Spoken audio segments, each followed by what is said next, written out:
Boas tardes, grazas pola vosa presenza. Para nós imprescindible, creo que para un nos colectivo e plural que somos os seres humanos que vivimos neste planeta diante dunha fonda posición agresiva contra nós, contra a vida e tamén contra o noso planeta.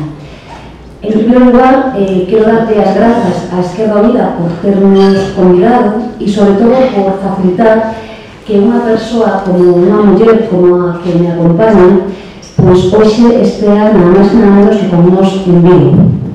Se me permitides, vou facer unha presentación de adoración do amado, se queredes un pouco heterodoxa. Non quero facela académicamente, de orixina ela, aínda que ten expediente académico da ONU para presentala como tal. Teño a sorte de ter coñecido a adoración, pois hai moitísimos anos, coñecina, supoño que ela lembrarase, coñecina en Madrid, cando andábamos xa reunindo por isto de converxer nas distintas opcións de esquerdas que había no Consello do Estado. Coñecímonos con persoas como Roberto Viciano, como José Coi e como outros e outras activistas que estábamos traballando daquela nas chamadas mesas pola converxencia. E dende entón son unha das súas forofas, non só forofa humana, que tamén, senón, se me permitides, unha forofa intelectual, e creo que no día de hoxe é unha das referencias do noso país no que atinxe non só as áreas que teñen que ver co dereito do traballo do que ela procede, ela é profesora de traballo na Universidade do País Valenciano, senón mesmo tamén con todas estas materias nas que se está realmente especializando e que teñen que ver con cuestións fundamentais para a vida de todos e de todas nós. Por iso, dou grazas por estar hoxe en Vigo con nós, e mesmo creo que grazas porque este acto vai axudar para que o sábado as manifestacións que teñamos no noso país señan relevantes como para axudar, xa o estamos conseguindo, a tumbar eses tratados que poden condicionar definitivamente as nosas vidas. Eu vou facer unha pequena introducción para deixarlle o sustancial a adoración, sobre todo porque, como vedes, do que se trata nesta pequena conversa que imos ter é xusto de analizar as consecuencias que o TTIP, o TISA ou o CETA van ter no marco do dereito do traballo, no marco das relacións laborais. Por tanto, hoxe toca falar ás veces dunha das partes máis descoñecidas, non? Pero quizáis das partes máis sustanciosas, toda vez que traballadores e traballadoras somos a maioría social. Este marco dos debates, dos acordos a ofensiva que se están practicando, acordos comerciais entre Estados Unidos e Europa, traen causa dunha ofensiva neoliberal que poderíamos ubicar dende os anos 90. Non é a primeira vez que pretenden o que hoxe están intentando regulamentar. Poderíamos lembrar as loitas que tivemos e que levamos e que gañamos, non?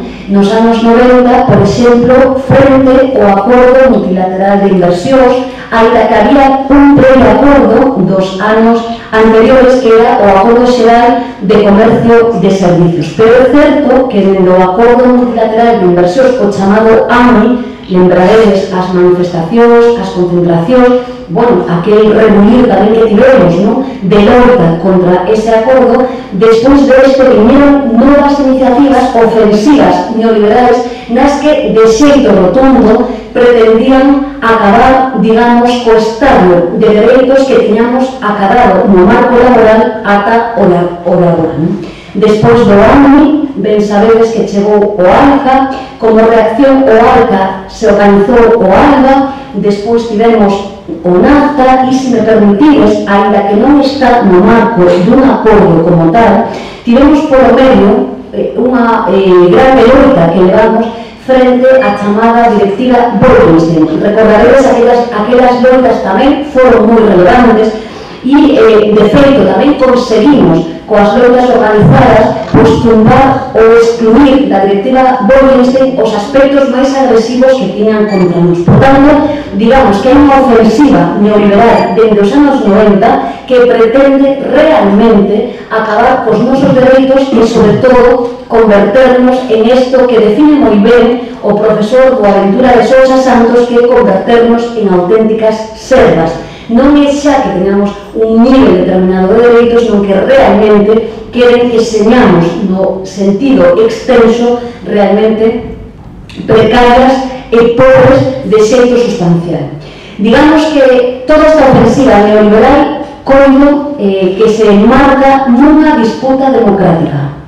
Cando estamos a falar da disputa democrática, estamos dicindo que esta ofensiva neoliberal, este sono polo que levan loitando, non? Os poderes económicos dende os anos 90 realmente está acabando a virtualidade. Realmente eles están conseguindo unha acción que está sendo dirixida polo Banco Mundial, pola OMC, polo FMI, por un montón de actores económicos que queren caminar e queren que se produza o que de facto temos, pero que queren normativizarlo. É dicir, hai un sono que é que configuremos o goberno das multinacionais. Isto de facto xa o temos, pero agora queren darlle o rango de norma. Queren isto que algúns teóricos piden de maneira clara, que é, pois, efectivamente, formalizar a constitución dos inversores, non? Isto é unha grande loita pola que venen traballando. Obvio é que este marco é ben coñecido para nós, ben coñecido sobre todo despois das dúas últimas reformas laborais, tanto a do Partido Socialista como a do Partido Popular, un marco baseado sustancialmente na desregulación laboral, non? De maneira brutal nos traballadores e traballadoras, unha intervención mínima estatal. Realmente os estados, o público, é un obstáculo para os negocios que precisan facer as grandes multinacionais e para os beneficios que pretenden extraer de nós, as privatizacións masivas en todos e cada un dos servizos, chegando ás cuestións máis fundamentais e máis necesarias para nós, e, por suposto, isto do que falamos, que é a concentración do poder nas multinacionais de maneira singular. Por tanto, pretenden a constitución dos inversores, e isto, se me permitides, e vou deixar só esbozado para que o explicite a Adoración Guamán, que non só polo feito de ser profesora de Dereito Laboral, que o é magnífica, coñece polo miúdo o que está pasando en todas estas negociacións dos tratados, senón que, mesmo tamén como activista, coñece moi ben do que estamos a falar. As dúas últimas reformas laborais enmárcanse de algún xeito nese imaginario que encarna o CETA, que encarna o TTIP e que encarna outros tratados. Que é isto? Bueno, pues sustancialmente, primeiro, desproveernos de todo tipo de dereitos laborais, enmarcarnos ou sustituir de maneira natural o dereito laboral polo dereito mercantil, é dicir, este principio sagrado que estudiábamos nas facultades de dereito, que era que no dereito laboral nos regimos polo carácter intuitivo das relacións laborais. Que é isto? Bueno, isto é tan sinxelo como que o legislador, a legisladora entendería que na parte laboral entre o patrón e a traballadora non son iguais, son diferentes, e como hai desigualdade entre eses dous actores, hai que inclinar a balanza cara ao traballador e a traballadora. Ben, este principio rachoso no día de hoxe, con todas as contrarreformas laborais que temos no noso país, e mesmo, como di, por exemplo, o profesor Bailos, podemos afirmar xa que estamos diante dunha privatización completa do Estado. Isto ten incidencia brutal nestes tratados, nestas negociacións das que imos a falar, porque o que vai supor como consecuencia o TTIP, o CETA, ou mesmo o TISA, que vai supor nas clases traballadoras, obviamente, é a desprotección total por abaixo. Pensade que Estados Unidos, por un exemplo, non ten ratificados acordos e tratados fundamentais que emanan da OIT, pero estamos a falar, pois, por exemplo, que Estados Unidos, de carácter estatal, non recoñece o dereito a folga. e algo tan sincero como isto, pensade as consecuencias que para nós, Galicia, por exemplo, pero para o conxunto dos traballadores e traballadoras, pero falo de Galicia porque temos un país limítrofe que se chama Portugal, aquí o carón de nós, algunas das cousas xa as vivides, de perto vos, pero as consecuencias que vai ter nas nosas relacións laborais. Bueno, pois por pôr o exemplo do dereito de folga, pero por pôr o exemplo de que moitísimos dos tratados onde países que non recoñecen os traballos forzosos na infancia e outros elementos sustanciais van a ter un difícil encaixe para nós no conxunto das nosas relacións laborais. Por tanto, isto aquí xusto deixo para que empecen a adoración a súa explicitación respecto á incidencia destes tratados nas relacións laborais, pero sí remato por pechar a intervención sinalando que temos varias obrigas.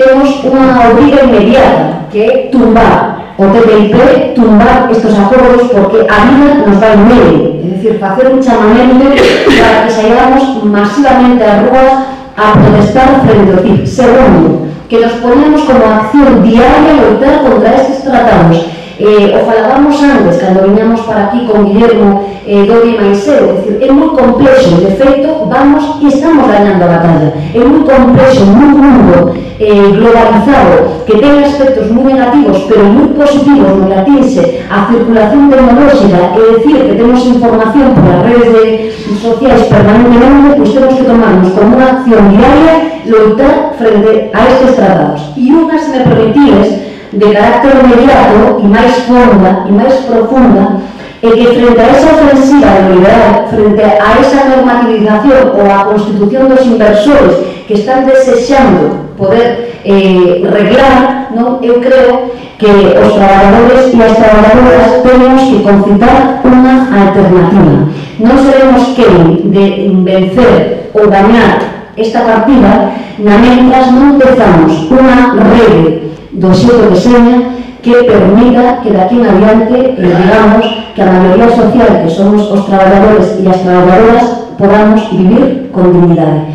Nada máis, un placer e deixo-vos con adoración da man.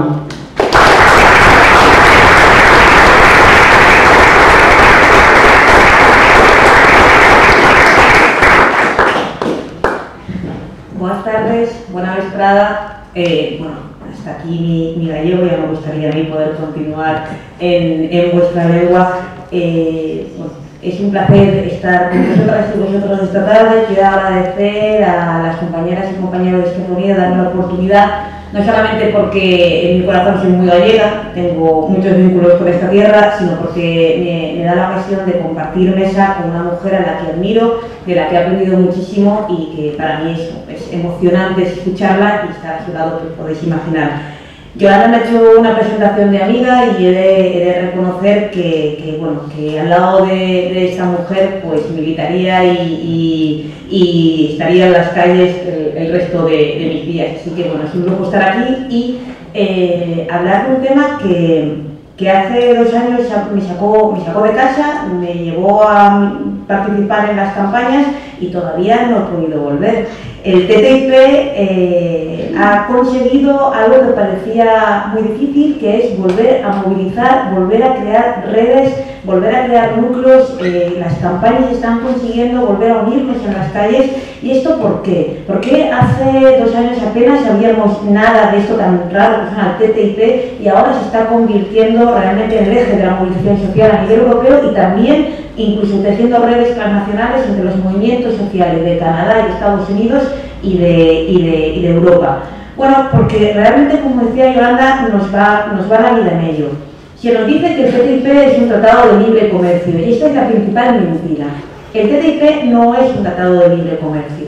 El TTIP es un tratado que se llama de nueva generación, que tiene un poquito de libre comercio y mucho de algo novedoso, que es la desregulación y la desubicación del poder. Lo que se intenta con el TTIP es apartar los centros de decisión de la ciudadanía, colocar los centros de decisión con una armadura jurídica nueva, lejos completamente de nuestras manos.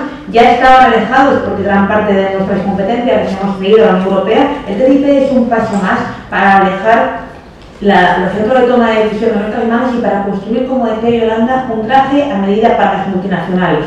También le llamamos la lex mercatoria, darle instrumentos a las empresas multinacionales para que tengan más derechos que las empresas nacionales y que para que puedan en un momento determinado incluso cuestionar el poder del Estado para regular derechos laborales, derechos sociales, derechos medioambientales. ¿Esto cómo se hace? Bueno, esto se hace utilizando los mecanismos de lo que se llama Tratado de Nueva Generación. Y quiero empezar explicando qué es esto, esta red, porque el TTIP es solamente la punta del iceberg. Es importante tener el panorama general. Cuando Estados Unidos y la Unión Europea empiezan a negociar el TTIP de manera seria, esto se lleva hablando desde los 90, pero de manera seria empieza a negociarse en el 2013, el tratado entre Estados Unidos y Canadá. Pero mucho antes la Unión Europea, básicamente en 2006, lleva negociando este tipo de acuerdos de comercio e de inversión con otros países. Pero apenas les prestábamos atención, son algunos movimientos sociales. Pero en realidad la Unión Europea tiene acuerdos de este tipo con el sur global, tiene acuerdos con Asia, tiene acuerdos con África, tiene acuerdos con América Latina. Pero claro, mientras se firmaban estos acuerdos con economías de países en vías de desarrollo y las consecuencias negativas de estos acuerdos estaban fundamentalmente al otro lado, parecía que no nos importaban. De repente salta la alarma. ¿Por qué? Porque están negociando un tratado con un país con un bloque mucho más fuerte que nosotros, que es Estados Unidos, y empezamos a temer por las consecuencias sobre nuestros derechos. De acuerdo, el TTIP nos ha servido para que esto se abra a la luz, pero es muy importante saber que no podemos rechazar solamente el TTIP. Hay una dinámica imperialista de la Unión Europea que está explotando al sur global por la vía de tejer estos acuerdos con México, con Colombia, con Perú, con Ecuador, se están negociando con Mercosur, con Corea, con África, con la zona del Mediterráneo. Hemos de decir que no solamente al TTIP, y ahora como veremos al CETA, al TISA, y ahora explicaré lo que son, sino a una política de depredación y a una política de la Unión Europea de decir voy a permitir que las multinacionales tengan derechos especiales y voy a utilizar la política comercial para otorgar derechos específicos a unas minorías y para someter a las mayorías cada vez a unos estándares laborales más bajos, a unos estándares medioambientales más reducidos y esta acumulación por disposición hacia arriba que tanto hemos discutido a nivel estatal y que en realidad quien está detrás en la gran mayoría de ocasiones es la Unión Europea gobernada por los lobbies y las multinacionales. Pero vamos a empezar desde el principio, vamos a empezar definiendo qué son esta sopa de siglas, porque el TTIP ya sabemos que es el acuerdo con Estados Unidos, pero junto con el TTIP hay dos tratados que tenemos que tener en el punto de mira, casi más urgente que el TTIP, el CETA y el TISA. Me voy a explicar. El CETA es el tratado con Canadá. Hay quien dice que Canadá es el primo amable, que podemos negociar con Canadá porque en realidad ahora mismo tienen un presidente muy moderno y porque en realidad los canadienses parece que no son tan malos como los estadounidenses. Y con esta cantinera el CETA está a punto de aprobarse. Y el CETA es un tratado entre Canadá y la Unión Europea que acabó de negociarse en 2014 y que se cerró absolutamente a principios de este año, de 2016. El CETA es el hermano gemelo del TTIP. Evidentemente Canadá es un mercado mucho más pequeño que el estadounidense, pero el CETA tiene el mismo contenido que el TTIP, incluso peor en algunos aspectos, y se pretende firmar y dar carpetazo por la vía rápida. Se quejaban los negociadores del CETA que el TTIP había estropeado la velocidad de la negociación, porque claro, al abrir el foco de atención de los movimientos sociales, de repente empezó a sonar la alarma y decir, pero si hay más. Y de repente el CETA, que se había negociado completamente en secreto, no supimos nada del CETA hasta que no estaba cerrado el acuerdo, ha salido a la luz. Ha salido a la luz, hemos publicado un libro al respecto diciendo, ojo, el CETA es tan malo como el TTIP. Ya, pero no os preocupéis que Canadá es un mercado pequeño. Ojo, es que Canadá tiene dos tratados de libre comercio con Estados Unidos. Si tú le abres la frontera a Canadá, le rebajas los aranceles para que las empresas canadienses puedan entrar casi sin trabas a la Unión Europea y las empresas estadounidenses pueden entrar casi sin trabas a Canadá, ¿qué va a pasar? ¿Qué va a pasar? El CETA es la autopista de entrada para el TTIP. Si nos cuelan el CETA, nos van a colar el TTIP por la puerta de atrás. Y la mala noticia es que el CETA está a punto de entrar en aplicación provisional. Hace unos meses, hace un mes, probablemente oíais, bueno, Si estáis prestando atención, pues que tampoco es fácil porque los medios de comunicación españoles nos están matando para darnos información sobre el TTIP, cosa que es lo primero que tendríamos que plantearnos, por qué están prestando tan poca atención a algo que nos va a cambiar la vida. Pero bueno, ya sabemos cómo funciona y afortunadamente estamos nosotras por las redes sociales todas intentando informarnos. Bien, hace unos meses el ministro de Economía alemán del Partido Socialdemócrata dio por muerto al TTIP. A continuación, un ministro francés, también del Partido Socialdemócrata, daba por muerto al TTIP. Y ahora me preguntaréis, ¿y si daban por muerto al TTIP, qué hacemos nosotros aquí peleando para parar el TTIP? Bueno, esto es una cortina de humo. En realidad el TTIP no está muerto, está derivado a un momento posterior, a ver si la movilización social nos cansamos y dejamos de protestar, porque mientras la socialdemocracia alemana por una vía estaba diciendo es que la gente protesta mucho en la calle contra el TTIP, voy a aprovechar el momento político y voy a decir, el TTIP tampoco lo quiero.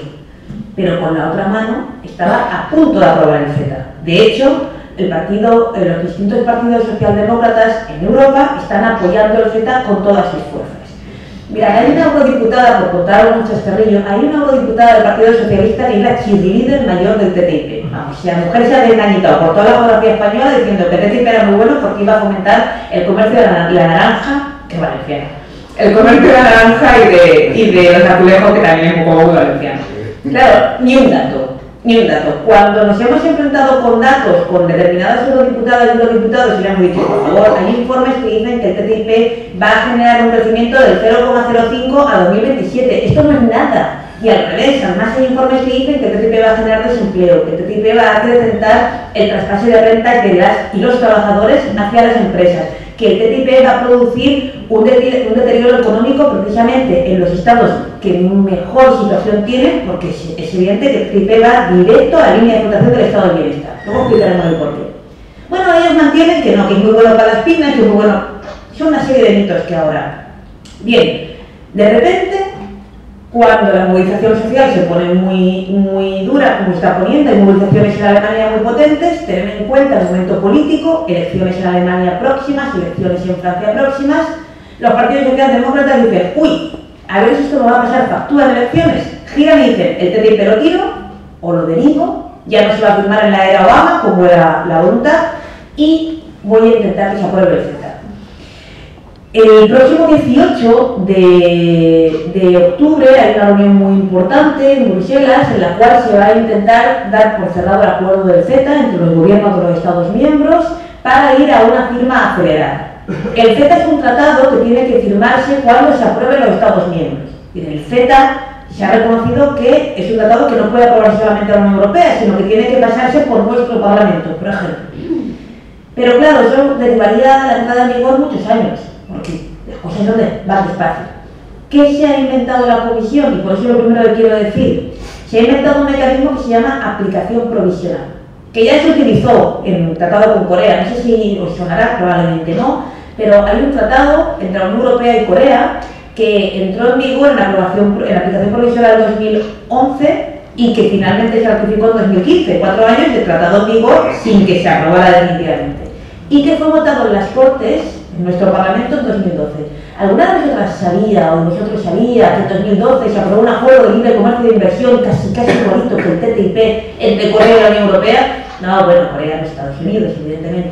Y que lo votó todo el Parlamento a favor, excepto Alberto, que ese día no estaba, o sea, no, que no fue a votar, y 2 personas del grupo mixto.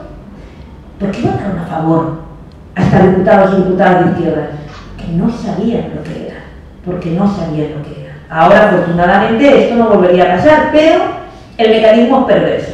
Lo que quiere hacer la Unión Europea es decir, vale, esto que se vote en los Estados miembros, igual no, probablemente el CETA nunca se apruebe, pero mientras se vota en los Estados miembros, vamos a hacer que entre en vigor provisionalmente y que vaya teniendo efectos. Si os ocurre algo más antidemocrático, esto lo tenéis que aprobar, pero mientras decís, pues mientras se pasan los plazos, el procedimiento, y aun a sabiendas que vais a decir que no, yo lo voy a hacer entrar en vigor. Eso es lo que va a pasar con el tratado con Canadá. Y vuelvo a repetir, el tratado con Canadá es la antesala del TTIP. Es un TTIP más pequeño porque el mercado canadiense es más pequeño, pero con las mismas consecuencias negativas. Y si esto fuera poco, aún hay más. Hay otro tratado por ahí que se llama TISA. De este sabemos ya la nada misma, de este sabemos que está negociando en Ginebra, que se está negociando absolutamente de manera opaca y que es relativo a los servicios. Como decía Yolanda antes, hay un tratado de servicios ya en vigor en el ámbito de la Organización Mundial del Comercio y por tanto también podemos preguntarnos, ¿y si ya hay un tratado mundial, que casi todos los países de los países de la OMC, si en el ámbito de la OMC ya hay un tratado de servicios, ¿por qué se está negociando otro? Bueno, porque Estados Unidos ya lo de la OMC, pues como que no le conviene, la OMC Estados Unidos tiene que negociar con los BRICS, con estos países, Brasil, Rusia, Sudáfrica, que le plantan un poco de cara. Y cuando a Estados Unidos un foro no le conviene, ¿qué hace? Se crea otro. Y se ha creado otro impulsado por una organización que se llama los verdaderos amigos de los servicios, que están orientados en un conjunto de multinacionales. ¿Y qué pretenden? Digo, ¿cuál es el gran botín del capital internacional actualmente? ¿Dónde no entra actualmente el capital internacional de manera sin trabas, de manera abierta? Los servicios públicos. Los servicios públicos. ¿A por qué van los tratados que buscan la liberalización de servicios al máximo? A por nuestros servicios públicos, sin lugar a dudas. Ese es el objetivo del TISA y es en parte el objetivo del TTIP y del CETA. La mala noticia es que el TISA pretende aprobarse en diciembre, cosa que me lo dijo el otro día en el Parlamento Europeo y me dejó absolutamente anonadada. ¿Cómo van a aprobar eso en diciembre? Pero si no sabemos nada. También pretenden aprobarlo en el ámbito de la Unión Europea sin preguntarnos. Por eso decía que esos tratados en realidad esconden un doble giro. En primer lugar, pretenden aprobarlo lejos de nuestras manos y aunque jurídicamente es obligatorio que lo aprobemos aquí, lo van a hacer entrar en vigor sin dejarnos hablar.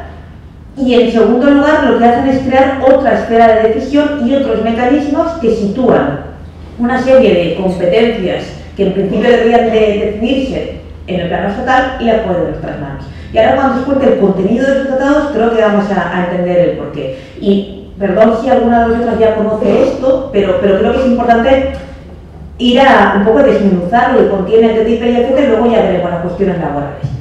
El TTIP y el CETA vamos a darlos por gemelos, todo lo que diga de uno vale para el otro. Pero me gusta referirme al CETA porque muchas veces cuando hablo del TTIP siempre hay alguna persona defensora del TTIP que me dice ¿cómo puedes hablar de un tratado que no está acabado?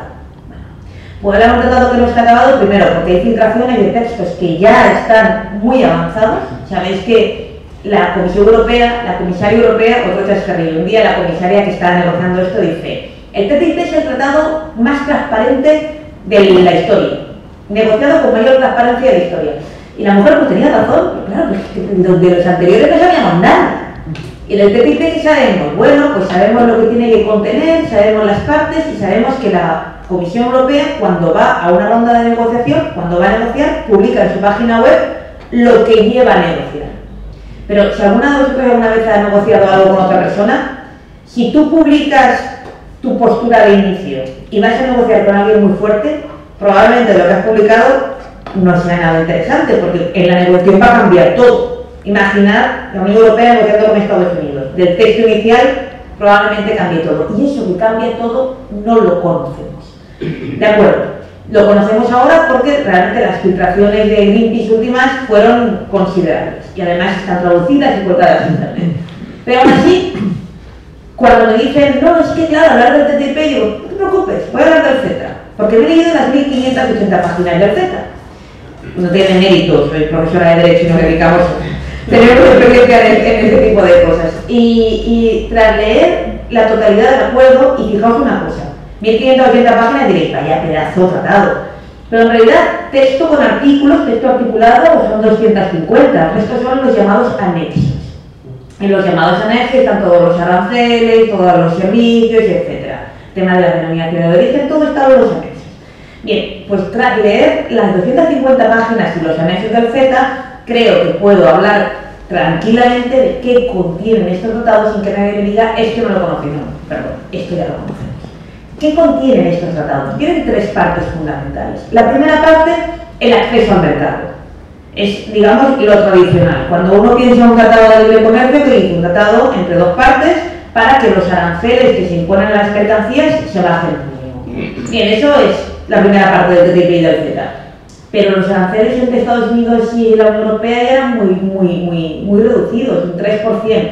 Vale que hay picos y con estos picos se están jugando, por ejemplo la agricultura, están tirando los aranceles en agricultura por tierra, los coches no, pero la agricultura por tierra.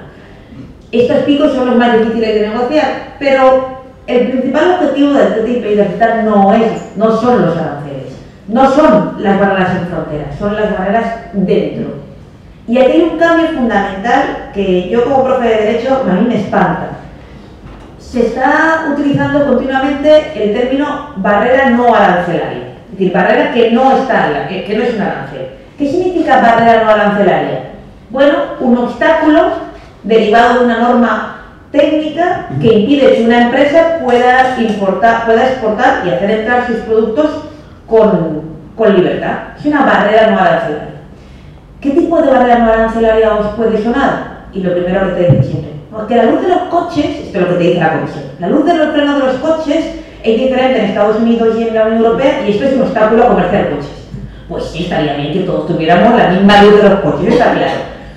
Y si no estamos hablando de luz de los coches, estamos hablando de organismos genéticamente modificados, o de manera de desinfectar la carne, o de lo que pone en el prospecto o en la etiqueta de un alimento, o de mi jornada laboral, o de mi convenio colectivo, cómo negociarlo, o de mi derecho de huelga. Ah, no, eso también son barreras no arancelarias. Perdón, en mi lenguaje, estos son derechos.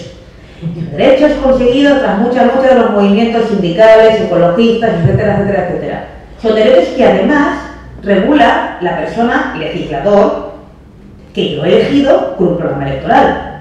Y dice, ya, pero es que si el legislador puede libremente cambiar la ley, esto, también discurso social, genera un riesgo político. Y ya es cuando te quedas blanca.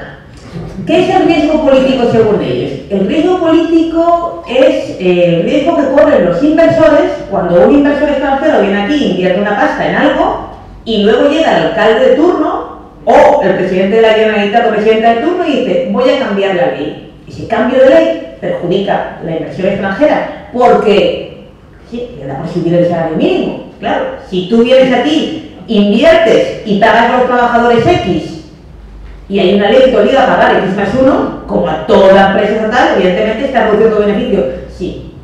Ya, pero es que esto obstaculiza mi inversión y me genera una pérdida. Demanda el cartón. Claro, quien justifica esto dice es que el riesgo político no puede ser un obstáculo a la inversión. ¿Por qué? Porque están jugando con dos premisas. El comercio per se es un valor que hay que perseguir como valor absoluto y la protección de los inversores es el otro valor absoluto.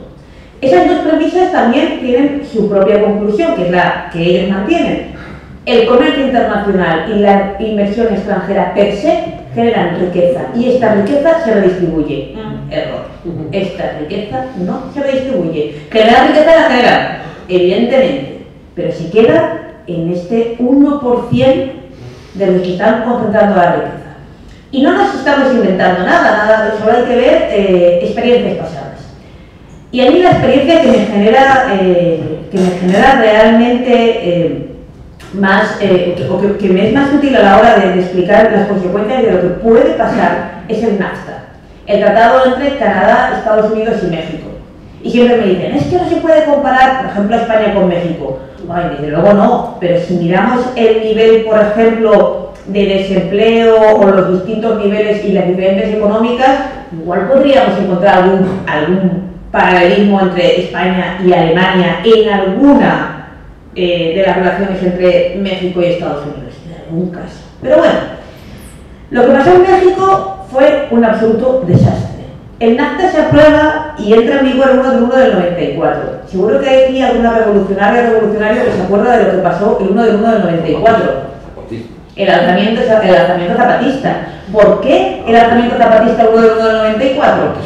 Porque ya anunciaba el subcomandante Marco ya dijo, hoy los pueblos tienen que levantarse porque está entrando en vigor un tratado que va a condenarnos a la pobreza. Y era verdad, era absolutamente verdad. El NAFTA ha condenado a México a ser el único país de la Unión Europea, estos son datos de la CEPAL, que no ha mejorado su economía en los últimos 20 años. el único país de la Unión Europea que no ha mejorado las condiciones de la Unión Europea, el único país de América Latina que no ha mejorado las condiciones laborales. Un país en el que la entrada de productos agrícolas de Estados Unidos genéticamente modificados ha condenado al campo a la ruina y ha desplazado a millones de agricultores. Un país que además ha recibido, porque se han deslocalizado las empresas de Canadá y de Estados Unidos, sobre todo en la zona norte, en estas maquilas que son centros de explotación laboral que condenan sobre todo a las mujeres mexicanas a la explotación absoluta y que están produciendo paro en Estados Unidos y Canadá. Y esto, y aquí entronco con el tema de los derechos laborales, esto es un efecto típico en todos los tratados de libre comercio. Todos los tratados de libre comercio y de inversión que permiten que el factor de producción, que las empresas circulen libremente, o tienen cláusulas sociales muy potentes, y esto no ha pasado, o lo que provocan es que las empresas utilizan los estándares laborales más bajos como factor para decidir dónde se colocan. Es decir, si yo puedo circular libremente y hay un sitio donde pagan menos, donde el salario mínimo es más bajo, allá voy. Es evidente. Esto se llama dumping social. ¿Dónde voy? Donde mayor beneficio saco. ¿Y de dónde saco el mayor beneficio?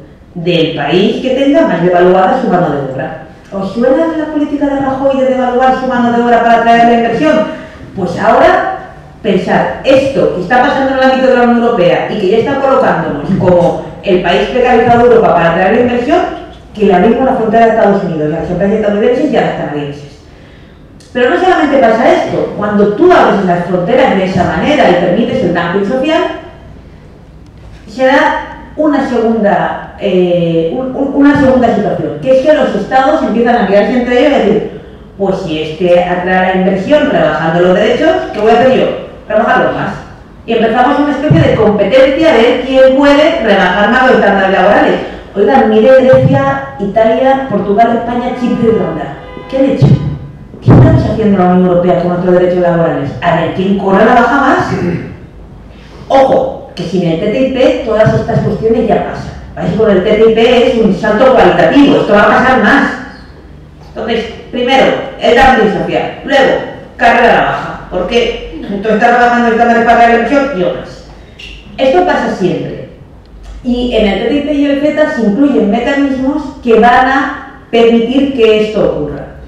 Y ahora sigo con lo que estaba explicando antes. Con las partes del TTIP y del CETA las voy a vincular con los mecanismos que permiten una rebaja de derechos laborales. Primero hemos dicho que se trata de rebajar aranceles.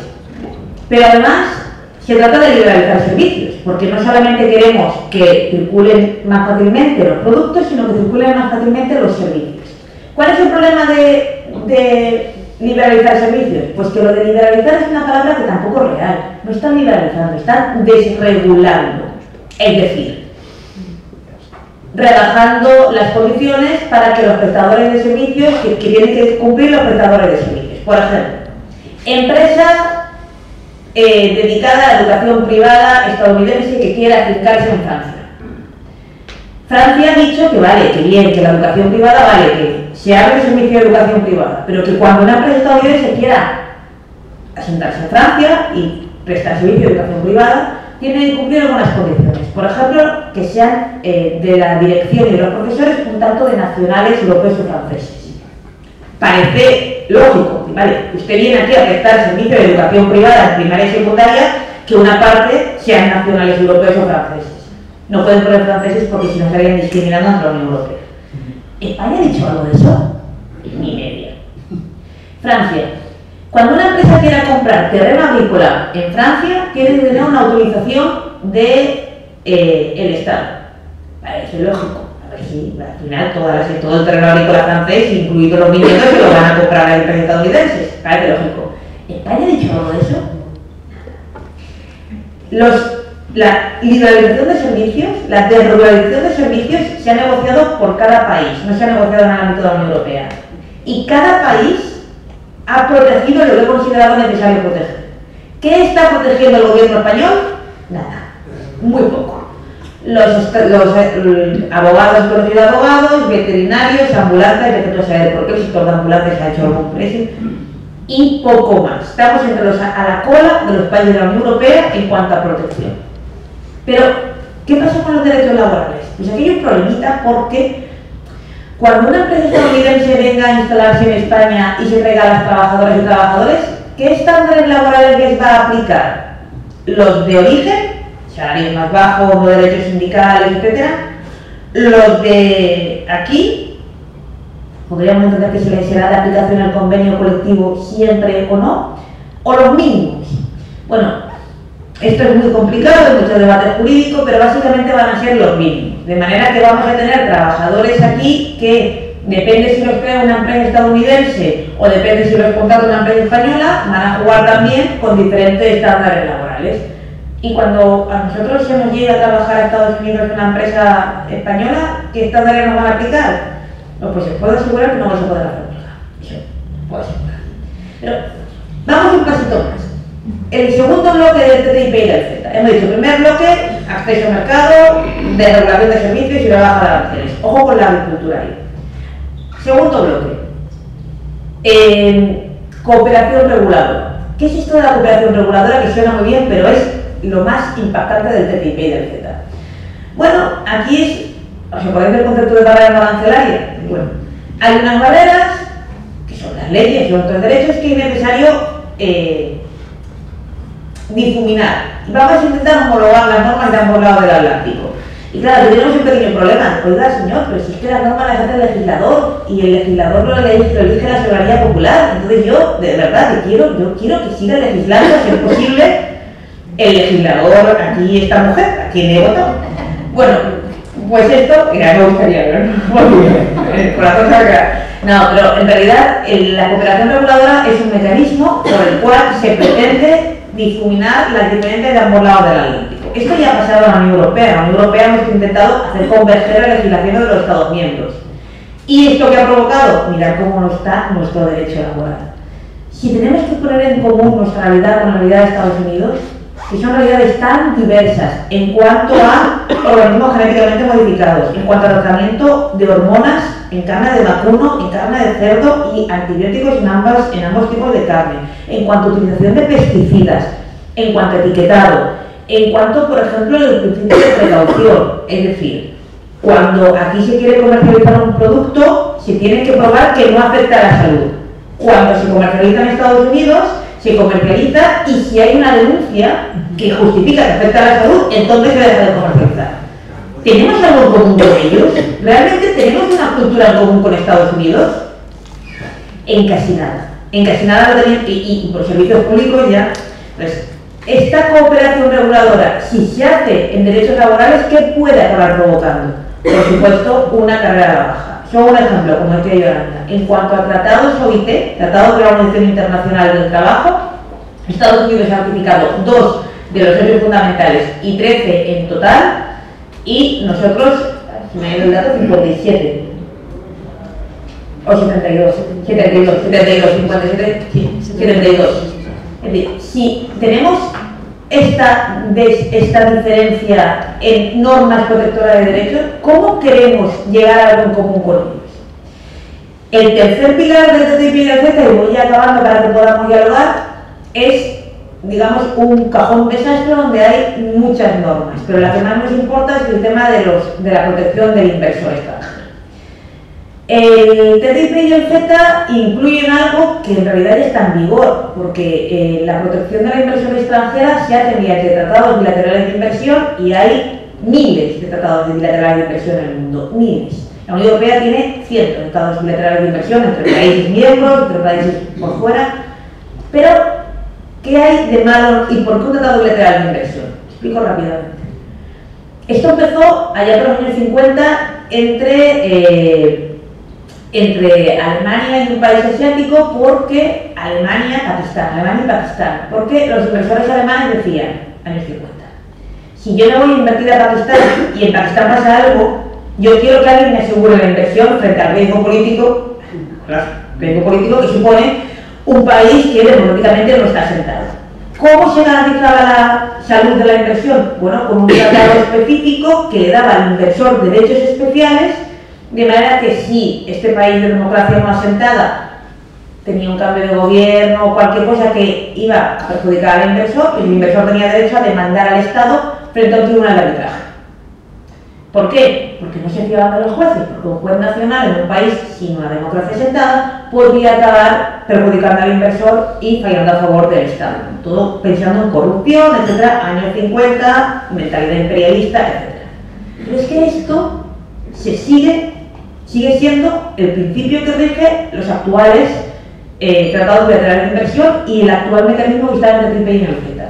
Es decir, ¿qué se incluye en el TTIP y en el CETA?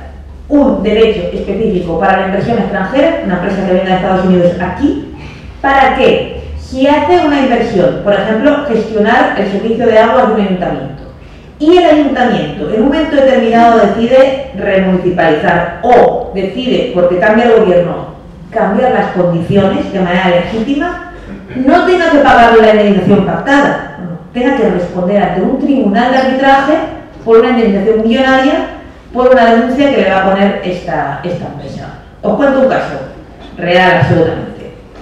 El de Philip Morris, no sé si lo conocéis.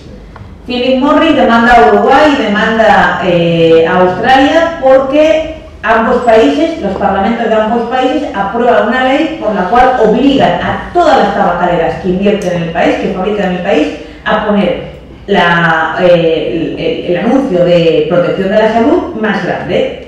Philip Morris se mosquea, dice que esto le produce un deterioro de su beneficio y demanda por un lado demanda a Uruguay, por otro lado demanda a Australia.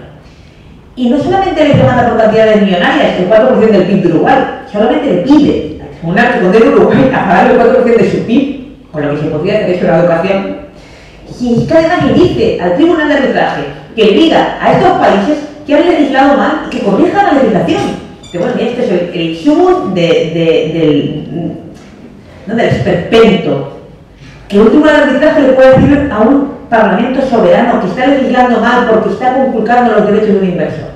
Pero es que el caso de Veolia, empresa francesa que está gestionando las aguas del municipio de Alejandría en Egipto. Egipto, parlamento, el gobierno decide elevar el salario mínimo interprofesional. La empresa francesa se pilla un mosqueo horrible, pero claro, es que tiene que pagar más a los trabajadores y esto va en detrimento de su inversión y demanda al Estado. Y el caso está todavía en ciernes. La buena noticia es que Uruguay y Australia ganaron el caso. La mala noticia es que, a pesar de que el tribunal condena en costas a Philip Morris, lo que le paga Philip Morris por las costas no llega a sufragar los gastos del pleito que tuvieron que pagar Australia y Uruguay y por tanto la ciudadanía. ¿Puede afectar el mecanismo actual, que os he contado, que está en el TTIP a los derechos laborales? Sí, y a los convenios colectivos también. De hecho, se le pregunta a la Comisión si ya afecta a los convenios colectivos y no da una respuesta clara.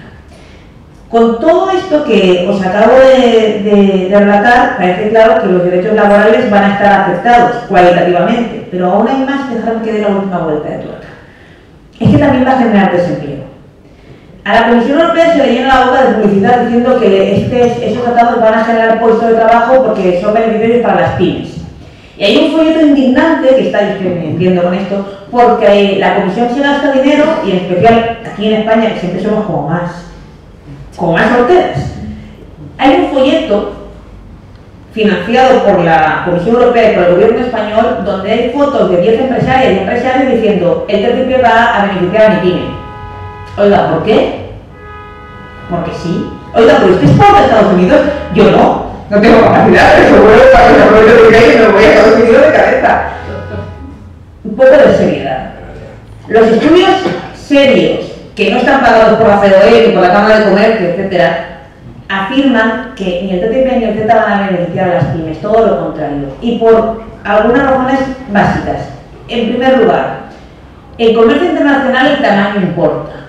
Las pymes estadounidenses y canadienses son más grandes y tienen mayor capacidad exportadora que las europeas y en muy particular que la española, donde la micropyme es la mayoría. Si nosotros tenemos empresas más pequeñitas y nuestras empresas tienen como lugar donde colocan su producción en el mercado nacional o como mucho europeo, y nosotros estamos abriendo las puertas a que vengan las empresas estadounidenses y canadienses y son más fuertes, ¿qué le va a pasar a nuestras pymes? Y si las pymes están creando el 67% del empleo que se genera en la Unión Europea, ¿qué le va a pasar a nuestro mercado de trabajo? Bueno, en el CETA no hay ni siquiera un capítulo específico de protección a las pymes, cosa que la Comisión se comprometió a incluir y no lo ha incluido. Por no hablar de las denominaciones de origen. Las denominaciones de origen son también importantes para nuestras pymes, especialmente en el ámbito del Estado español. Solamente hay protegidas 27 denominaciones de origen. Y desde luego no van a entrar más. No van a entrar más. En estas circunstancias creo que se impone no solamente decir no, sino decirlo alto y claro. Se impone continuar movilizándonos y dar un tirón de orejas a las y los eurodiputados que van a sentarse en el Parlamento Europeo próximamente y que con su sí o con su no pueden conseguir aprobar o paralizar el CETA. Y aquí es donde tenemos que dar el tirón de orejas porque las eurodiputadas y eurodiputados de izquierda están dejándose la piel para parar esos tratados, mientras que las señoras y señores del Partido Socialista están apoyando estos tratados. Aún así, en parlamentos como en la Asamblea de Extremadura, en el Parlamento catalán, en los Corts Valencianes, se han aprobado mociones, incluso a veces con el apoyo del Partido Socialista, contra el CETA. Vamos a pedirles que se aclaren, vamos a pedirles que por una vez sean valientes y vamos a pedirles y a decirles que van a pagar las consecuencias si con su voto arruinan nuestros derechos, cosa que pasará si se aprueban estos tratados. Creo que la movilización tiene que ser el juicio del CETA en la calle, que el sábado nos la jugamos todas porque vamos a juzgar al CETA y al TTIP en las calles y que esta movilización en realidad es una ventana de oportunidad porque estamos construyendo movilización, estamos construyendo otra vez pulso y fuerza en las calles y esto es fundamental para continuar y desde luego para cuestionar y para tener claro que esto no va de dos tratados. Esto en realidad va de por qué le hemos dado a la Unión Europea el poder y por qué no somos capaces de controlarla y por qué la Unión Europea es capaz de negociar esos tratados en nuestro nombre y a nuestras espaldas. Así que creo que hay que decir que no, que hay que salir el sábado y quedamos a vuestra disposición para cualquier pregunta. Muchas gracias.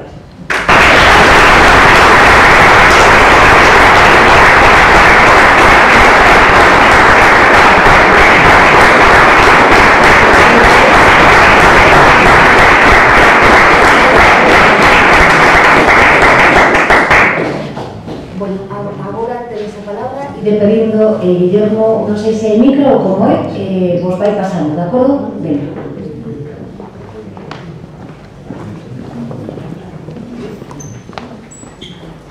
Hola, muchas gracias por vuestra intervención.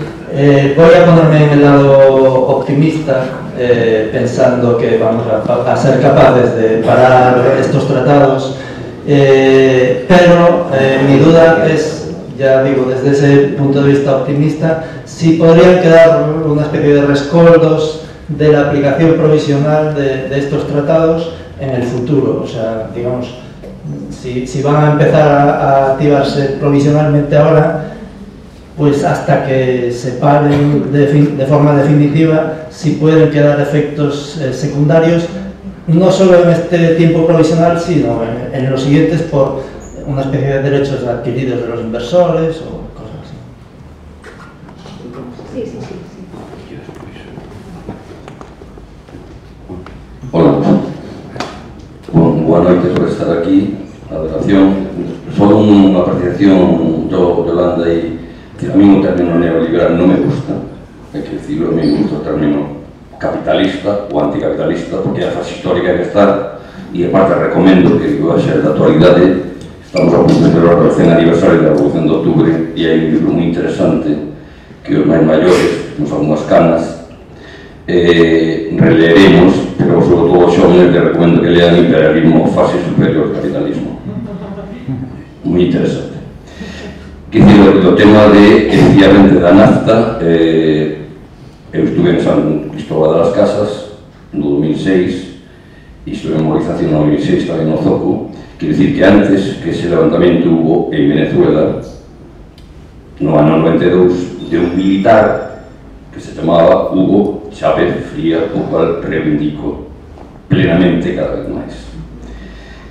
Pregunta, dúas preguntas.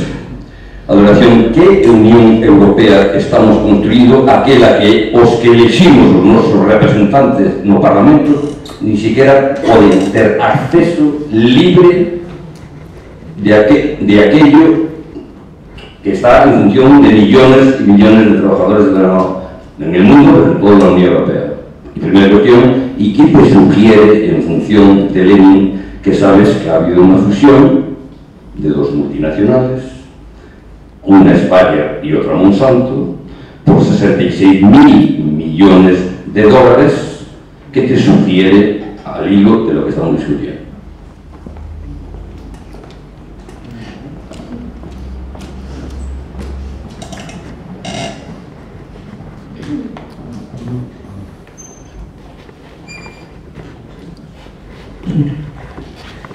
Bueno, gracias por esa conferencia tan importante. Todo que sea de informarnos sempre pouco. Pero bueno, isto foi memorizar algo. Eu viví en Francia 10 anos. E no ano 57, que estaba ali, había grandes luchas nunha área de textil na zona de un estado, que zona fronteriza que con España, a Liege, non? Entonces, a forza que tiña o Partido Comunista Francés e a CGT fixeron grandes movilizacións e frenaron o traslado das fábricas. Entonces, máis tarde, no ano 58, entrou en vigor co golpe de Estado de Argelia, co Estado fascista, bueno, que non vou explicar ahora isto, pero que era importante. Entonces entra en vigor coa división do presidente socialista o vigor e división de golpe de Argelia, en plenos poderes. Entonces, aí entonces o capital tuvo, porque a forza do Partido Comunista Francés, a CGT, salió da resistencia contra os nazis. Había un movimento social moi activo e moi fuerte, e fermoso. Logo, a veces desplazaron as fábricas hacia o norte, hacia Italia, e no ano 65 desplazaron ao Brasil, deixando o departamento de Isere, que estaba no norte, entre Grenoble e Lyon, como só a fábrica de agua de aquí.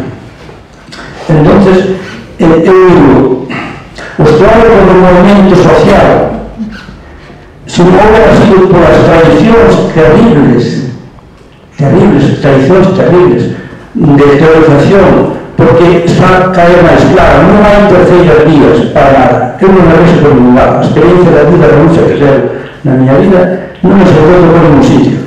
Todo o que significaba a terceiras foron claudicacións tras claudicacións. E me levaron a estación que chegamos. Eu digo, recordaba un ministro francés tuvo unha casa de sanidade que chegaron para Europa, que decía Santo moi ben, o sangre contaminado dos Estados Unidos. E claro, como pueden levar directamente de Estados Unidos a Europa, fixaron eso, vía Canadá, e o Canadá de Europa. En Francia moraron 1.500 personas, entre elas un puñado meu. E xa non sigo porque isto, é dicir que alerta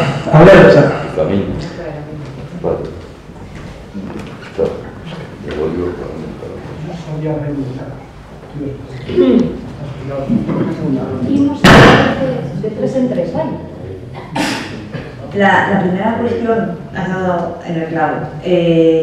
La aplicación provisional es una técnica que justamente permite no solamente forzar el sí de los estados, que bueno, esto ya está en vigor, en realidad como veis, ¿vale? Está generando beneficios, están los lobbies, mira que bien nos está viniendo, forzas que voten sí, sino también asegura que en el caso de decir que no, finalmente, hayan derivas que se mantengan en el tiempo de derechos adquiridos. En concreto, si buscas el artículo 38.2 del Z, encontrarás que dice que en el caso de que el Z no se apruebe, los inversores que hayan utilizado el capítulo 8 del Z, los derechos que atribuye al inversor el capítulo 8 del Z, entra toda la regulación de lo que es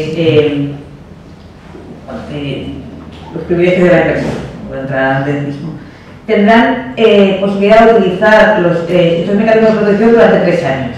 Es decir, el Z se comportaría como un zombie durante 3 años después de que se dé por cerrado y fallido el procedimiento de ratificación. Y esta es la otra.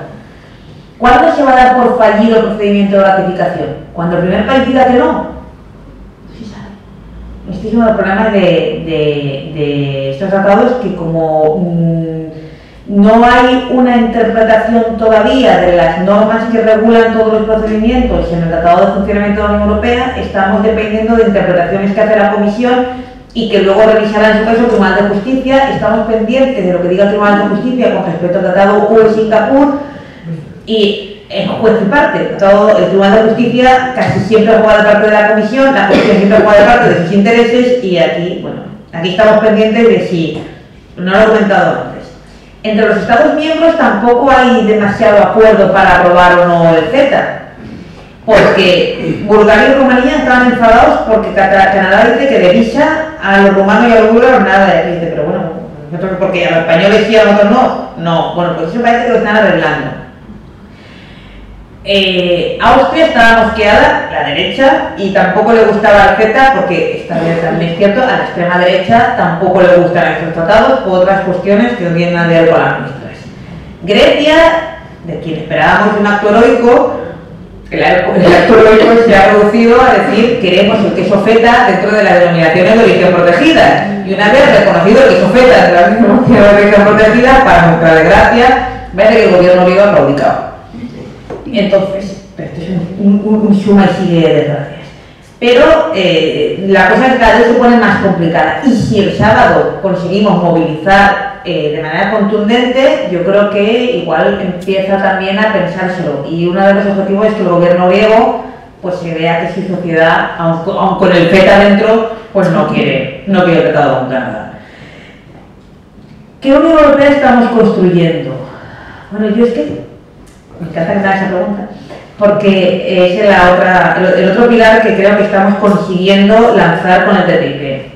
Una de las ventanas de oportunidad que se nos abre con esta lucha contra el TTIP, que lanzar el TTIP ha tenido algo bueno, es que hemos podido poner de nuevo, por primera vez realmente en España, la Unión Europea en el punto de mira. Porque en cada charla que damos sobre el TTIP o el CETA acabamos diciendo ¿y quién tiene la culpa de esto? La Unión Europea. Y aquí, en este Estado español, donde parece que la Unión Europea es el club de democracia donde debemos estar y que realmente para nosotros fue... Y esos son los mitos, que la Unión Europea se sostiene sobre mitos, y el discurso del Estado de la Unión de Juncker hace 3 semanas fue claro. La Unión Europea tiene que recuperar el European Way of Life, que es paz, derechos y democracia. Paz dentro, pero le hemos portado la guerra a las fronteras. ¿Derechos para quién? ¿Para los que están muriendo en la frontera de Idomeni? ¿O para nosotros que están también trabajando en otros derechos laborales? ¿Derechos para quién? ¿Democracia? ¿Democracia en una Unión Europea en la cual imponen un memorándum en Grecia que tira al traste con todos los procedimientos democráticos internos? ¿O que le envían una carta a la ministra de Educación griega diciéndole no apruebáis la ley de educación, donde estaban intentando desprecarizar a los profesores? Y cuando iban a pasar la ley al Parlamento se le envía una carta de la Comisión Europea diciendo esa ley no se pasa. ¿Eso es democracia? ¿O la cartita a Zapatero de 2011 donde le dicen automáticamente reforma la Constitución? ¿Eso es democracia? Ese es el funcionamiento estéril de la Unión Europea actualmente. ¿Es algo nuevo?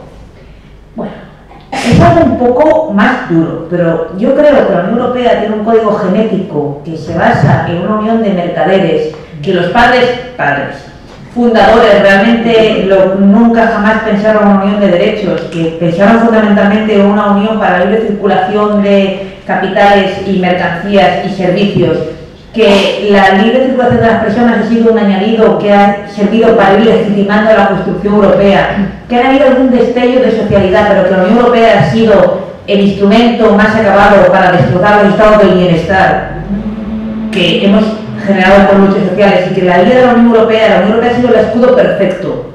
Primero, con la Unión Europea conseguimos acabar con el estado del bienestar por la vía de los procesos de la cesión de competencias, y además le damos a los países la excusa perfecta. O no hemos escuchado a Rajoy y antes a Zapatero decir, es que tengo que hacer esto porque vino ordenado por la Unión Europea. Pero oiga, no se lo esté votando allí. Bueno, sí, pero claro.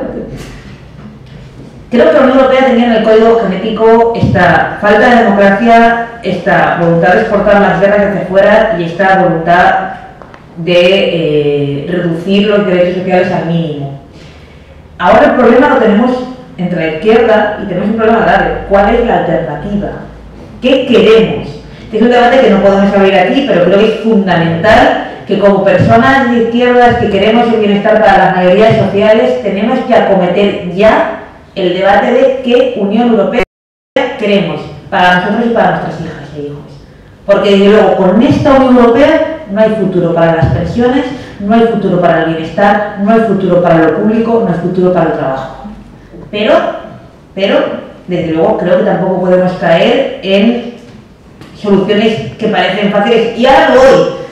Bueno, vamos a ver, vamos a poner todos los escenarios encima de la mesa.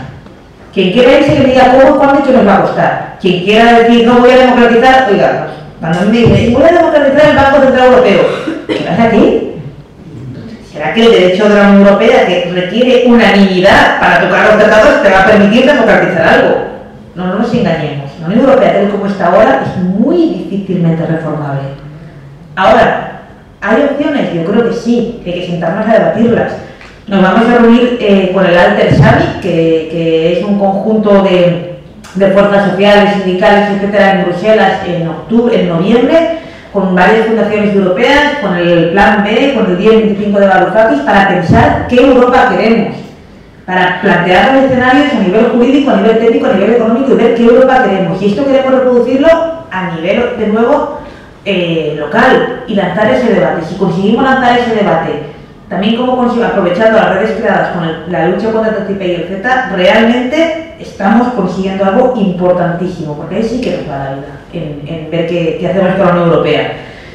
La Unión Europea, desde sus inicios, creo que fue eso, una unión de mercaderes que al principio, por ejemplo, entre Italia y entre Francia e Italia, cuando estaba comentando el compañero aquellas huelgas, me estaba recordando que las primeras, a la Unión Europea se le dice siempre, es que le debemos las leyes de igualdad a la Unión Europea, porque la Unión Europea desde el principio tuvo una intervención a favor de la igualdad entre hombres y mujeres. Si habéis preguntado por qué, por aquello de la deslocalización de empresas, cuando se genera la primera comunidad económica europea y empiezan a circular las empresas, se dan cuenta que las empresas de textil francesas se iban a Italia. ¿Por qué se iban a Italia? ¿Quién era la mano de obra del textil? Las mujeres. En Italia no había legislación de igualdad salarial y las mujeres cobraban mucho menos que los hombres, con lo cual el dumping social estaba... ¿Qué hace la Unión Europea? Pues tenemos que hacer algo con esto, pero claro, no podemos permitir el dumping social. Que no es que yo crea que todo lo que pasa en la Unión Europea tiene una fundamentación espuria, pero tampoco somos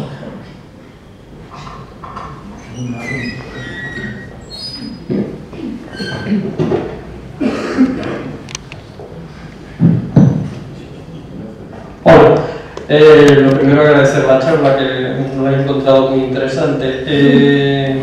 Hacer una puntualización: las murallas no solo mantienen a la gente fuera, sino que también nos tienen a nosotros aprisionados dentro. Entonces, cuando Europa se está bunkerizando para evitar que entren gente que considera que no merecen ser europeos, también nos están volviendo a nosotros prisioneros del propio territorio europeo. Por otro lado, encuentro que llevamos tiempo en asociaciones intentando concienciar a la gente sobre la ofensiva que supone el TTIP para sus derechos, y creo que muchas veces estamos predicando para los que ya estamos muy concienciados o tenemos cierto conocimiento del tema, y la mayoría de la gente realmente no tiene una percepción real de lo que se le va a venir encima. De hecho, cuando, por ejemplo, yo trabajo mucho con documentales de artículo 35, donde creo que colaboras tú, y una vez acaban los documentales hay un impasse de silencio como, Dios mío, lo que se nos viene encima, y realmente es así. Entonces, sí me gustaría saber, como tú ya has recorrido bastante en este tema, cómo consigue romper esa especie de bloqueo sistemático por parte de los generadores de relato para conseguir concienciar a la gente de realmente el peligro que supone no solo este tipo de tratados, sino el modelo de sociedad que tienden y van a tender a conformar. Porque creo que realmente por lo que se está peleando aquí es por una cuestión de soberanía únicamente. Bueno, únicamente no, es el kit de la cuestión, realmente. Entonces, entiendo que ese silencio también mediático que existe constantemente sobre este asunto va dirigido a que la mayor parte de la ciudadanía no sepa ni de qué va esta cuestión. No sé si puedes hacer algún apunte al respecto. Gracias.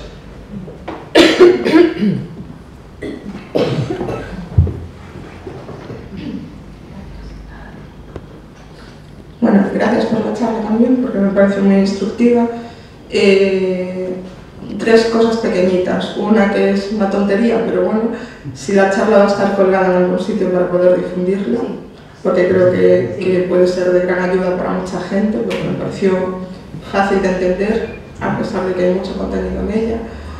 Luego, claro, hablamos de derechos laborales. Derechos laborales, citaste justo al responder la pregunta del compañero, el tema de las pensiones, que sí que es verdad que igual puede ser un tema que puede ayudar a lo mejor a algunas personas a entender el riesgo que puede implicar este tratado, ¿no? Porque siempre es un eje así un poquito como, bueno, las pensiones, el futuro que va a pasar, que evidentemente pues con este tratado van a estar tocadas también.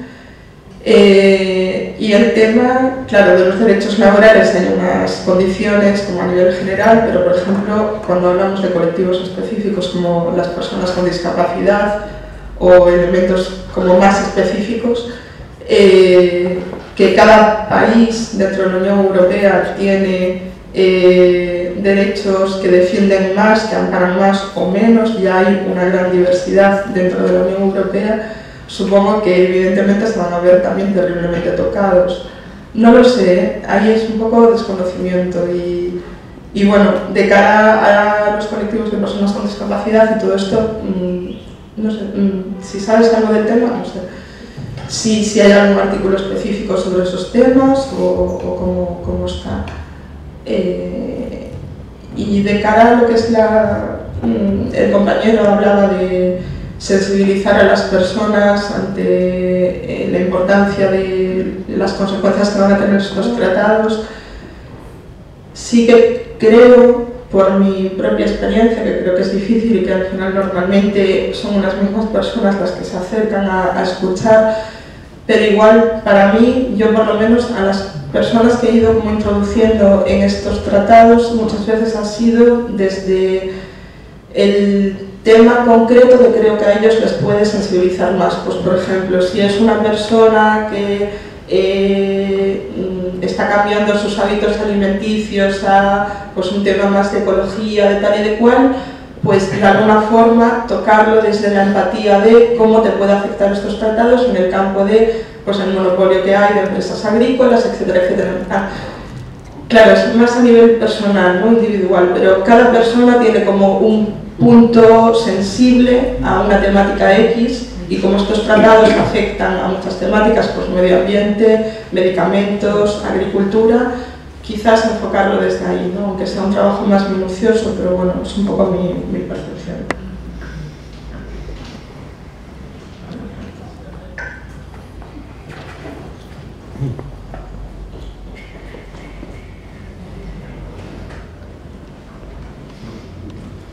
Bueno, buenas tardes. Tengo curiosidad por saber si es la primera vez que se aplica el sistema que se inventa en el tema este de la aplicación provisional en tanto no se aprueba en los estados. Porque entendí en la argumentación que planteaste que no hay capacidad de veto por los estados a esa situación. La puede haber si se vota o no, pero a la aplicación provisional los estados no pueden tener capacidad de decir aquí provisionalmente no se aplica en este estado porque así lo decidimos, ¿no? Entonces yo entiendo, y es una cuestión que planteo, ¿por qué no nos planteamos ya desde la izquierda la situación de ruptura? Porque entiendo que es la única que hay. Entiendo que si esta aplicación provisional que están planteando ahora, pues no la plantearon, se la acaban de inventar, pues no la plantearon con la Constitución Europea, pero mañana nos pueden imponer provisionalmente una Constitución nueva también que nos lleve a donde nos lleve. Y entiendo también que el Estado de Derecho se lo cepillen, pero tenemos que entenderlo literalmente, que se cepillen el Estado de Derecho, porque están asumiendo los tres poderes. Aquellos poderes fácticos ahora son absolutos ya y asumen los tres poderes, el legislativo, el judicial, porque se lo inventan también los tribunales, y además tienen más poderes que apliquen el Ejecutivo, con lo cual el Estado de Derecho desaparece. Por lo cual, ahí no tenemos que estar. La única capacidad que nos queda a nosotros es estar fuera, seguir el modelo británico, lo que sea, o estar, marcharnos. Creo que ese sería un debate que deberíamos plantearnos, a lo mejor.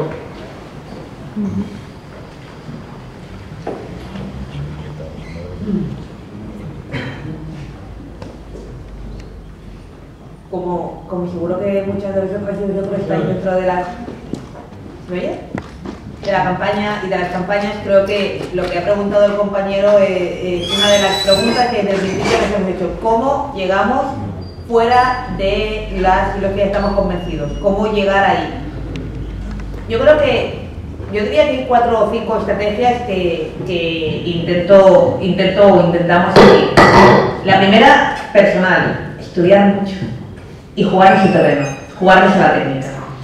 Y esto me ha permitido, por ejemplo, entrar en el ámbito académico, entrar en el ámbito científico y plantarme en la DigiTrade de la comisión con un compañero trabajador del Parlamento y dejar a los técnicos de la comisión con la boca abierta porque le hemos dicho, es que aquí os habéis equivocado, es que esto es contrario al que fue el artículo tal, es que en esta... diciendo, no me puedo creer, estos hippies vienen aquí, ¿no? Y yo, sí, nosotros también estudiamos. Y esto nos ha permitido tener a nuestro lado a muchísimos, cada vez más profesores y profesoras de Derecho, y en el Parlamento Europeo creo que hay una labor importante de eurodiputadas que están sumando profes y nos montan, nos llevan allí a debatir, y es fundamental porque, por ejemplo, en Alemania se ha elevado un recurso al Tribunal Constitucional Alemán redactado por catedráticos de Derecho Constitucional Alemán. Y aquí estamos dándole vueltas a un recurso similar entre un profe de Derecho Constitucional y, bueno, 2 profes de Derecho Constitucional y servidora respecto a esta cuestión. Es decir, lo primero, vamos a jugar a la técnica y vamos a jugar con sus armas, porque tenemos tantos conocimientos o más que ellos. Con lo cual esa es la primera. Luego el tema de la pasión y de la vehemencia y ganarse al público. El otro día, cuento una anécdota, me llamaron de Riegos del Alto Aragón, una comunidad de regantes, para hablar del tema, de los efectos del TTIP. Y en la mesa había un catedrático de algo muy conocido que jugaba casi, porque además era muy conocido. Y yo llegué allí, no conocía a nadie, 400 señores, casi todos, regantes, convencidos del discurso oficial que les dijo al catedrático de esto va a ser muy bueno para la agricultura porque va a permitirnos exportar y lo que nos necesitamos es exportar. Claro, yo estudié mucho, me preparé mucho hay documentos muy buenos de Ecologistas en Acción, de Greenpeace, de Friends of the Earth, de la Vía Campesina. Pues, llegas de allí, despliegas arsenal de batalla y además con la pasión que nos caracteriza a las que estamos convencidas de esto.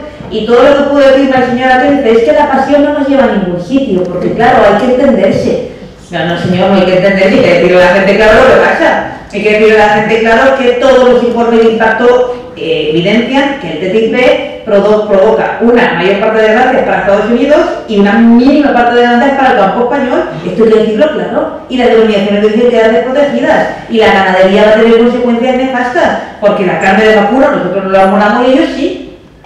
Esto, que creo que la pasión que esta mujer tiene, que yo tengo, que vosotros tenéis cuando dais charlas, esto yo creo que es siempre sinónimo de empatizar con la gente. Luego hay varios puntos que la gente que sabe de comunicación nos ha dicho muchas veces en la campaña. Simplificar cuando toca y complejizar cuando toca. Y cuando yo doy una charla en la universidad, soy capaz de lanzarme todos los artículos del Z porque me los he conseguido aprender de memoria, pero es muy importante llegar a, como decía la compañera, llegar a todo el mundo con un discurso sencillo en el que además diga, esto te va a afectar de esta manera. Y es lo más difícil, porque todo el mundo me dice, ¿y esto cómo va a afectar a mí? Pues si hay que recurrir al ejemplo del pollo, vamos al ejemplo del pollo. Y es verdad, es que el pollo clorado, que no va a venir el pollo clorado, pues sí. Y si hay que recurrir a la imagen de José Bové dando golpes con un pollo en las asambleas francesas, pues se recurre a la imagen de José Bové dando un golpe con un pollo crudo que se ha bien muerto en la asamblea francesa. Los taxistas, ¿por qué conseguimos que Radio Taxi esté haciéndonos, vamos, la campaña con el TTIP? Porque se lo ha dicho a los taxistas, ¿sabéis lo que conlleva la liberalización del servicio de transporte urbano? Fantasma de Uber. los arquitectos, los médicos, los agricultores, que cada vez se manifiestan más en contra de esto. ¿Por qué? Porque hemos ido directamente a despertar la conciencia y luego ellos también, en los diferentes sectores, están haciendo trabajos magníficos con respecto a las consecuencias. El tema de la creatividad, y ahí entra los vídeos. No sé si habéis visto el vídeo de Titanic. Hay un vídeo por ahí que es como la imagen final de Titanic cuando se hunde, pero que es los banqueros y las multinacionales primero, ¿no? Entonces es como el TTIP que está hundiendo a nuestros derechos y tal, pero los banqueros y las multinacionales tienen ese tipo de virales o pequeños vídeos con algún tipo con alguna intervención nuestra cortita. Ahora acaba de salir un vídeo documental de 1 hora y media, pero que es interesante porque cuando estábamos grabando ese documental, los compas que lo grababan siempre nos decían: no me hables como si estuviera convencido, háblame como lo harías objetivamente, ¿vale? Rebaja discurso directamente, ahí es desapasiona. Pues poco a poco vamos aprendiendo. Y el tema de las alianzas. Yo nunca había pensado que iba a estar en una asamblea durante horas debatiendo con un médico, un taxista, uno de la Cámara de Jóvenes Empresarios y, bueno, esto está permitiendo transversalizar la lucha y darnos cuenta que hay alianzas necesarias para parar este TTIP, que igual luego hablando de derechos laborales, por supuesto no estamos todos de acuerdo, pero que frente al enemigo común las cosas salen. El tema de derechos laborales. A mí me gusta decir la verdad en un sentido. El TTIP no toca directamente a las pensiones, en absoluto, porque además el tema de las pensiones públicas no entra. El TTIP hay materias en las que no entra, por ejemplo, sanidad, educación, agua, servicios sociales o lo que es normativa laboral estricto sensu y seguridad social, no entra como tal. Eso no quiere decir que en todo lo que sea apertura a gente privada en estos sectores sí que la produzca. Y claro, evidentemente, si tú dices, no, el TTIP no te obliga a tocar las pensiones públicas, ahora favorece o facilita el ámbito de actuación de las privadas. Y esto se conjuga con la política que lleva la Unión Europea desde hace años y que está ya permeada a los Estados miembros de rebajar las pensiones y reducir las pensiones con el discurso de la sostenibilidad, o blanco y en botella. Si tú reduces las pensiones privadas públicas y amplías y facilitas las pensiones privadas, pues ya lo tienes hecho.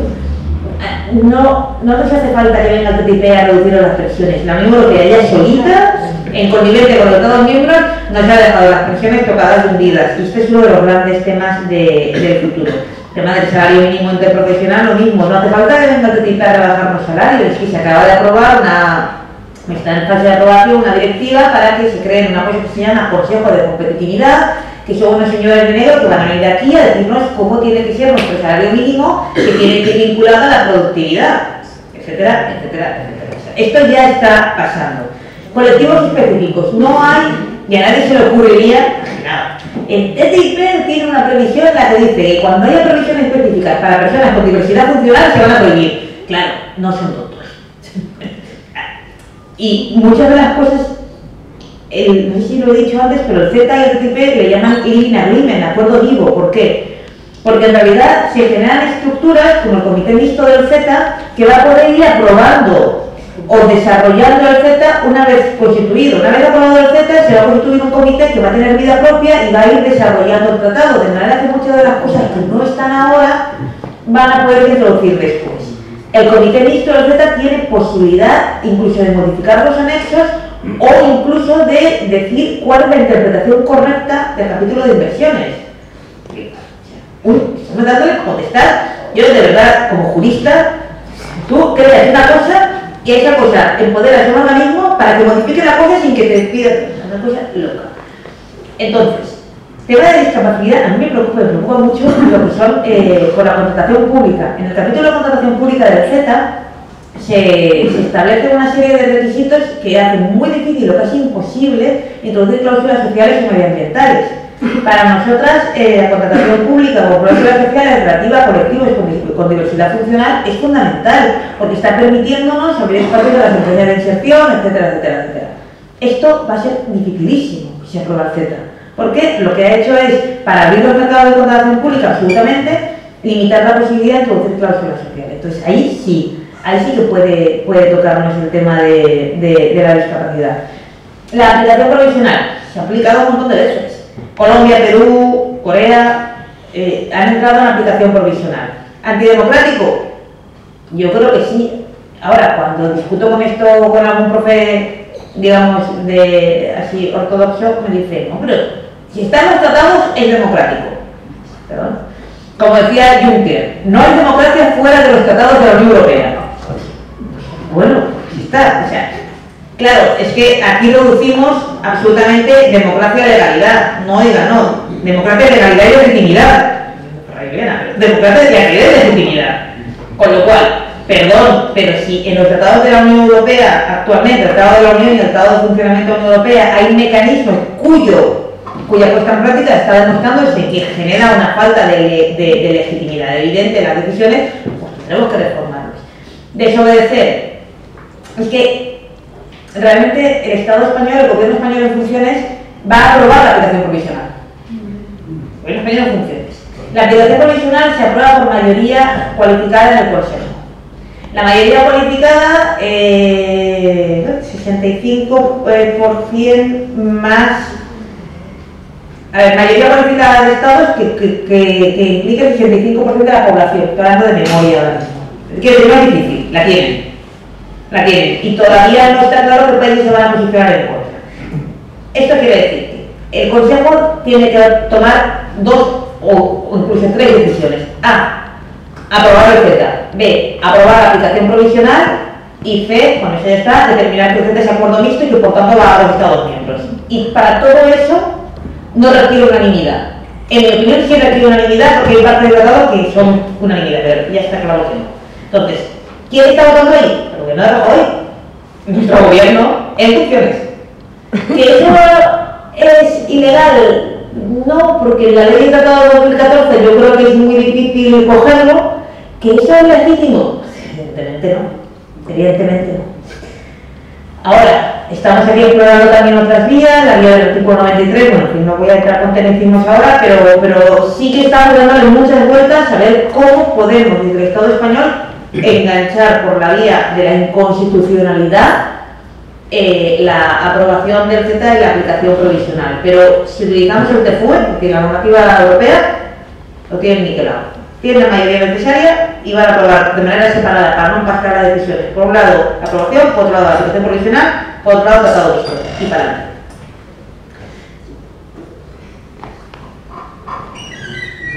Una más, tiene que hacer una pregunta más.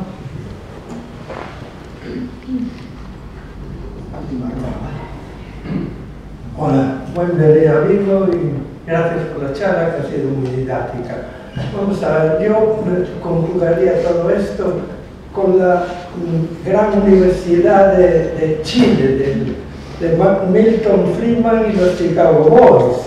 Aquello empezó a desregularse de aquella manera y pasó, y seguimos, y el tratado este ITT es llevado a la máxima expresión como los Chicago Boys y la teoría de Milton Friedman. ¿Podrías analizar un poquito más esa cosa, por favor?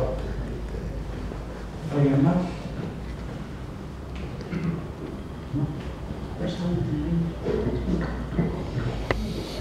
De hecho, cuando debates sobre el TTIP con profesores de derecho de la antigua generación, o sea, con liberales, están en contra. Dicen, es que esto se está cargando a la Unión Europea, los liberales o ordoliberales. Es decir, yo creo que ahí hay un giro. La Unión Europea tiene una base clara ordoliberal, del ordoliberalismo alemán, en la cual lo que se basa es si vamos a elevar las competencias de la Unión Europea de aquello que es económico, porque lo económico no es político, y lo social lo dejamos en los Estados miembros y que se vayan apañando siempre y cuando no me estorbe. Esta es la base de la construcción de la Unión Europea, pero con algunos límites también basados en mantener el orden social. Y estos límites, por ejemplo, también implicaban el destrozar el estado del bienestar de manera lenta, que lo están haciendo, pero de manera lenta. Por eso el ajuste fuerte que se produce en Chile Yo creo que el ajuste fuerte que se produce en Chile se produce porque en unas condiciones dictatoriales era posible controlar las consecuencias y el coste social de eso.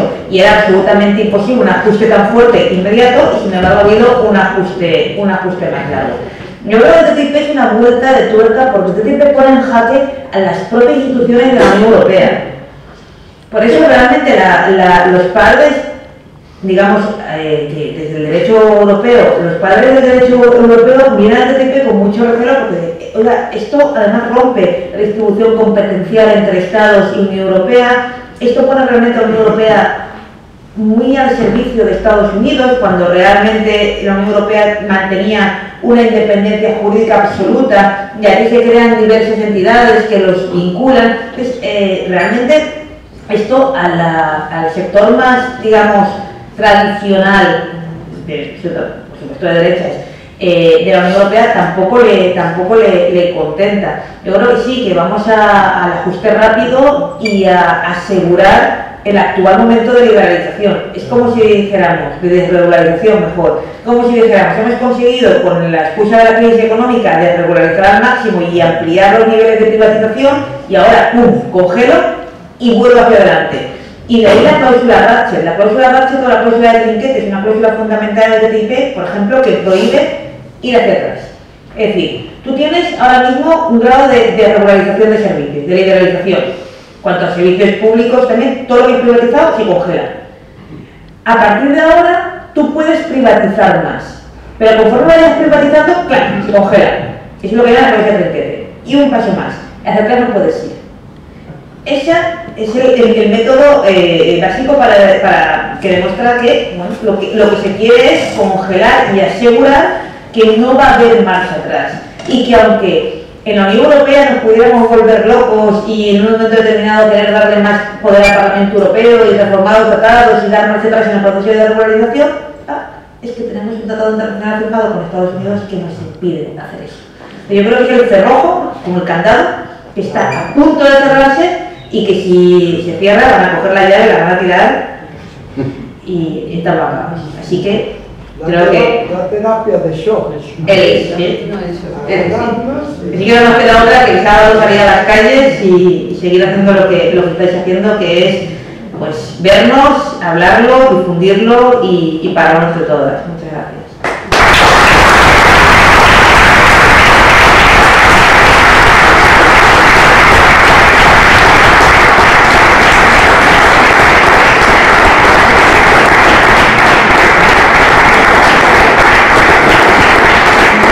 Mira, eso no corazón, xa vos dicía ao principio que a adoración, bueno, é unha experta nesto, se leva nada máis nada menos que 2 anos da súa vida emigrada en Bruselas, está residindo ali só para traballar estas cuestións e ao servicio dos deputados e deputadas de esquerdas do noso país. Publicou un texto, por si vos interesa, se titula Izquierda al descubierto, las consecuencias del tratado entre la UE y Canadá sobre los derechos laborales, por si vos interesa nestes días ou mesmo para facer agasallos.